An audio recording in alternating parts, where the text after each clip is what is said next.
बच्चों, आज मैं आपको एक और नई कहानी सुनाऊंगी जिसका नाम है भूतिया आईना। बहुत समय पहले चंडीगढ़ में 4 लोगों का एक परिवार रहता था। परिवार में महेश, महेश की पत्नी और उनके 2 बच्चे थे जिनका नाम चीकू और बबली था। महेश को अपने परिवार के साथ शहर में आए कुछ ही समय हुआ था, लेकिन नए घर में आते ही महेश की बेटी बबली का बर्ताव कुछ बदल सा गया था। बबली ज्यादातर या तो अकेले रहती थी या फिर आईने के सामने बैठकर कुछ न कुछ बोलती रहती थी। बबली, यूं अकेले बैठकर किससे बातें करती हो तुम? मम्मी, मैं अपनी एक दोस्त से बात करती हूँ जो मेरे आईने में रहता है। वो मुझसे बहुत सारी बातें करता है। बबली, आईने में हमें खुद का ही प्रतिबिंब दिखाई देता है, कोई दोस्त वोस्त नहीं है। ऐसे ही दिन बीतते जाते हैं और बबली का व्यवहार सबसे अलग होता जाता है।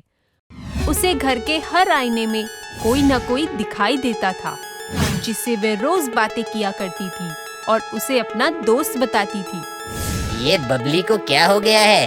घर के हर आईने में इसे ऐसा कौन सा दोस्त दिखाई देता है जिससे यह पूरा दिन बातें करती है? चीकू अपनी बहन पर नजर रखने लगता है। कुछ दिनों के बाद चीकू को बबली के कमरे में से अजीब सी आवाजें आती हैं। चीकू बबली के कमरे में जाता है और अंदर जाकर चारों तरफ देखने लगता है। चीकू को आईने में एक परछाई दिखाई देती है जिसे देखकर वह बुरी तरह घबरा जाता है। चीकू कमरे से भागकर अपने मम्मी पापा के पास जाता है। मम्मी पापा, जल्दी मेरे साथ बबली के कमरे में चलिए, मुझे आपको कुछ दिखाना है। लेकिन बेटा, हुआ क्या? तुम इतने घबराए हुए क्यों हो? चीकू कुछ ना सुनते हुए अपने मम्मी पापा को बबली के कमरे में ले गया। देखिए मम्मी पापा, इस आईने में देखिए, इसमें भूत है। महेश और उसकी पत्नी आईने में देखते हैं, लेकिन उन्हें वहाँ अपनी परछाई के अलावा और कुछ भी दिखाई नहीं देता। वे गुस्से में चीकू से बोलते हैं, ये सब क्या है चीकू? ऐसा मजाक क्यों किया तुमने? हाँ, तुम्हें शर्म आनी चाहिए। इतने बड़े हो गए हो और ऐसा मजाक, ये सब दोबारा नहीं होना चाहिए। ये बोलकर वे दोनों वहाँ से चले जाते हैं और उनके जाते ही वे परछाई आईने में फिर से वापस आ जाती है। परछाई अपनी भारी आवाज में चीकू से कहती है, क्या हुआ चीकू? मैं तुम्हें पसंद नहीं आई क्या? आवाज सुनते ही चीकू डर के पीछे देखता है तो उसे वे परछाई आईने में नजर आती है। परछाई देखते ही चीकू बहुत डर जाता है और कमरे से भागने की कोशिश करता है, लेकिन कमरे का दरवाजा बंद हो जाता है। क्या हुआ चीकू? कहाँ जा रहे हो? अब तुम यहाँ आ गए हो तो मुझसे बात किए बिना यहाँ से नहीं जा सकते। हा हा हा। तुम्हें मुझसे क्या बातें करनी है? प्लीज मुझे जाने दो और मेरी बहन को भी छोड़ दो। नहीं, बिल्कुल नहीं, मैं किसी को नहीं छोड़ूंगी। तुम्हारी बहन बबली मेरी दोस्त है, वो मुझसे हर रोज बहुत सारी बातें करती है। क्या? पर वो तुमसे बातें क्यों करती है? क्योंकि हम दोस्त हैं। आज के बाद से तुम्हें भी हर रोज मुझसे बात करनी होगी, नहीं तो मैं तुम्हें यहाँ से जाने नहीं दूंगी। अपनी जान बचाने के लिए चीकू उस परछाई की हाँ में हाँ मिला देता है। ठीक है, मैं तुमसे हर रोज यहाँ आकर बात करूँगा, लेकिन अब मुझे यहाँ से प्लीज जाने दो। ये सुनकर परछाई चीकू को कमरे से जाने देती है, लेकिन उस दिन से चीकू को भी वे परछाई घर के हर आईने में नजर आने लगती है, जिसकी वजह से चीकू बहुत ज्यादा डर जाता है। यह परछाई तो कहीं भी मेरा पीछा नहीं छोड़ रही है। शायद इसीलिए बबली अक्सर किसी से बात करती रहती थी, लेकिन अब मैं क्या करूं?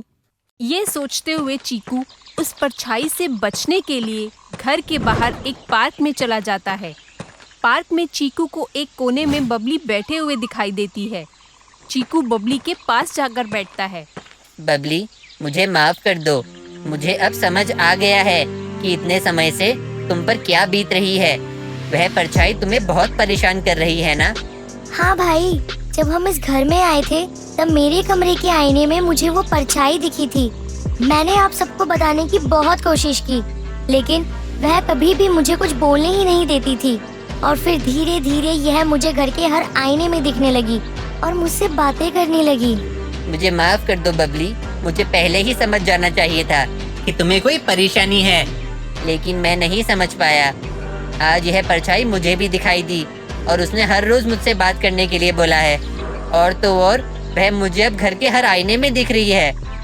भाई, अगर आपने एक बार उस परछाई की बात मान ली तो फिर वह घर में किसी भी जगह आपका पीछा नहीं छोड़ेगी। आप जब भी किसी आईने के सामने जाओगे तो वह आपको जरूर नजर आएगी। चीकू परछाई से पीछा छुड़ाने के बारे में सोचने लगता है। घर जाकर चीकू और बबली एक आईने के सामने जाते हैं और जैसे ही उन्हें वे परछाई नजर आती है तो वे उस आईने को लेकर बबली के कमरे में चले जाते हैं और ऐसे ही एक एक करते हुए वे घर के सारे आईने उस कमरे में ले जाते हैं। तभी उन आईनों में से परछाई के चिल्लाने की आवाज आती है।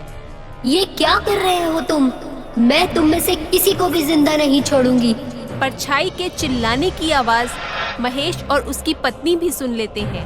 वे दोनों भागते हुए बबली के कमरे में जाते हैं। ये सब क्या हो रहा है? घर के सारे आईने यहाँ क्यों रखे हैं? और ये आवाज किसकी थी? परछाई दोबारा आईने में से बोलती है। तुम सब मरने के लिए तैयार हो जाओ। आईने में से परछाई को बोलते देख मम्मी बेहोश हो जाती हैं। बच्चे और पापा मिलकर मम्मी को दूसरे कमरे में ले जाते हैं।